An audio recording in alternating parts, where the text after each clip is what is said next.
Qui se cache derrière les fameux OGM et surtout quels intérêts financiers? C'est le thème d'une très belle enquête présentée dans un documentaire et dans un livre intitulé Le Monde selon Monsanto. Monsanto, c'est cette énorme firme implantée aux États-Unis, dans le Missouri, et qui a réussi à convaincre des millions d'agriculteurs dans le monde d'utiliser ces semences transgéniques avec à la clé d'énormes profits. Édouard Bergeon. MON 810, le maïs Monsanto cultivé en France sur 22 000 hectares l'an dernier, est né de la recherche américaine. Sa particularité, un gène artificiel qui empêche l'attaque d'insectes sur les cultures. Résultat, le petit coléoptère est terrassé et les rendements agricoles bien meilleurs. Le MON 810 est un des produits rentables du géant agroalimentaire Monsanto, tout comme le Roundup, un désherbant commercialisé depuis plus de 30 ans. Maïs, soja, coton, Monsanto est le 3e producteur mondial de semences et le numéro 1 en biotechnologie avec 90% du marché. OGM, ce sont bien ces 3 lettres qui défraient la chronique. Chez Monsanto, on réfute en bloc les enquêtes inquiétantes sur la toxicité et la dissémination de ces organismes génétiquement modifiés. Soyons clairs, personne n'a envie de mettre un produit qui soit dangereux pour la santé, et tout sera fait pour éviter ce genre de choses. Et encore une fois, depuis que les cultures génétiquement modifiées sont cultivées, elles ont été largement étudiées avant mise sur le marché et après la mise sur le marché, et aucun incident n'a été relevé, aucun incident notable n'a été relevé et documenté scientifiquement. Autre argument, les cultures transgéniques aideraient à l'autosuffisance alimentaire de pays sous-développés. Pourtant, en Inde, par exemple, les cultivateurs s'endettent et meurent pour les graines de coton américaines.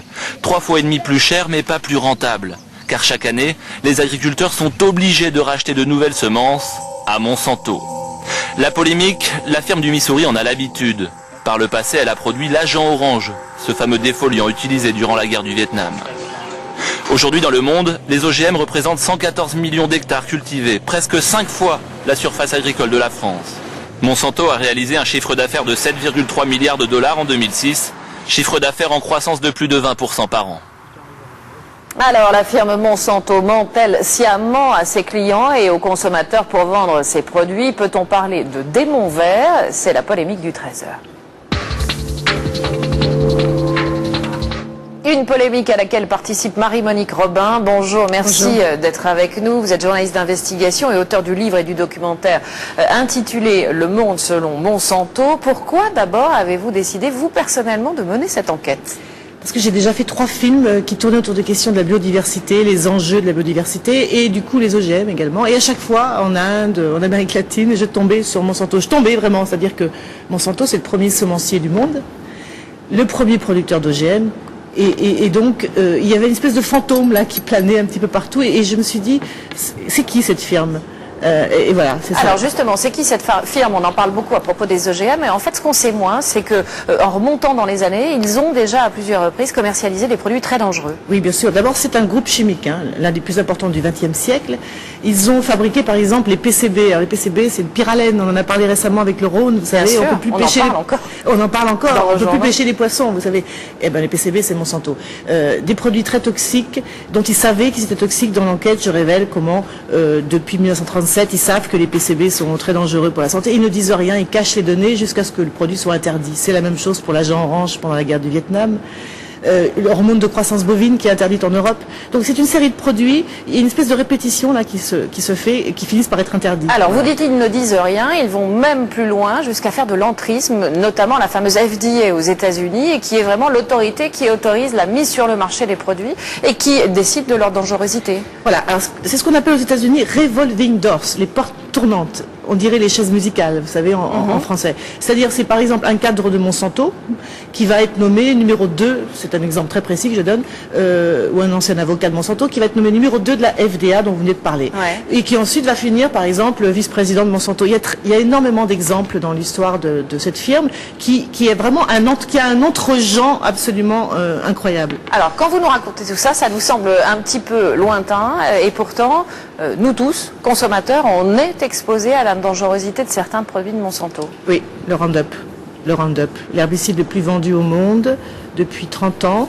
Le Roundup que tous les jardiniers vont aller acheter bientôt là dans des magasins que je ne nommerai pas. Et vous leur dites surtout pas. Ah non, non, vous verrez dans le film, des enquêtes, des études ont prouvé aujourd'hui, le professeur Belay par exemple du CNRS a prouvé que c'est un produit cancérigène, qui n'est pas biodégradable, qui n'est pas bon pour l'environnement. Monsanto a été condamné pour publicité mensongère l'année dernière en France pour ça. Aux États-Unis 10 ans plus tôt, c'est un perturbateur endocrinien. Si vous voulez l'utiliser, un masque, une combinaison, vous voyez, non, c'est une urgence sanitaire de le savoir. Vous dites que c'est l'amiante de demain. Oui, c'est ce que dit le professeur Belay aujourd'hui. Il dit c'est l'amiante de demain. Est-ce que vous avez subi des pressions? Est-ce que les gens qui témoignent dans votre documentaire ont subi, on va dire, des méthodes d'intimidation de la part du groupe Monsanto? On l'imagine. Alors, moi, personnellement, je n'ai pas subi de pression pour l'instant. Je surveille ça de très près. Je n'en ai pas eu. Je sais qu'ils me suivent, ils savent ce que je fais, etc. Mais, en revanche, ce qui est sûr, c'est que dans ce dossier, il y a beaucoup de ce qu'on appelle en français maintenant les lanceurs d'alerte. Vous savez, on en a parlé avec le Grenelle de l'environnement. Il y a un statut qui est en cours d'élaboration pour les protéger. Ce sont des gens qui sont au sein des agences gouvernementales et qui, à un moment, vont dire attention, ce produit, il faut faire attention, et qui vont... C'est ce que j'ai constaté dans ce dossier, qui vont se faire licencier, qui vont se faire harceler, des journalistes aussi, des scientifiques. Donc, vous voyez, il y a tellement peu de transparence autour de cette firme que on finit par se demander pourquoi. Voilà.